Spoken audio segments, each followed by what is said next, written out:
The reason why you must be a godly man, a man of faith, a man of prayer, a man of aggressive fasting. ఎందుకని అంటే దేవుడు already చెప్పేసాడు ఈ life ఎట్లా ఉండబోతుందో. You cannot live a casual life when your destiny is already spoken over you.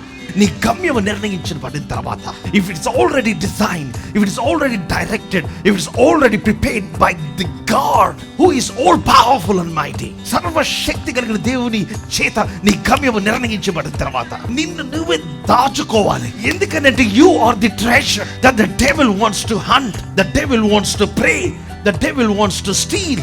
మిమ్మల్ని ఒక్కరిని నాశనం చేస్తే, మిమ్మల్ని ఒక్కరిని డిస్ట్రాక్ట్ చేస్తే, మిమ్మల్ని ఒక్కరిని సాతాను కనుక వాడు మింగేస్తే దేవుని యొక్క ప్రణాళిక ఆగిపోతుంది. అందుకనే మీరే దాక్కోవాలి. బంగారం దాచిపెట్టినట్లుగా మిమ్మల్ని మీరే దాచిపెట్టుకోవాలి. మనుషుల యొక్క కంట పడకోకుండా ఆమె ఆ కొండ ప్రదేశంకి వెళ్ళిపోయి ఆమె దాచుకుంది.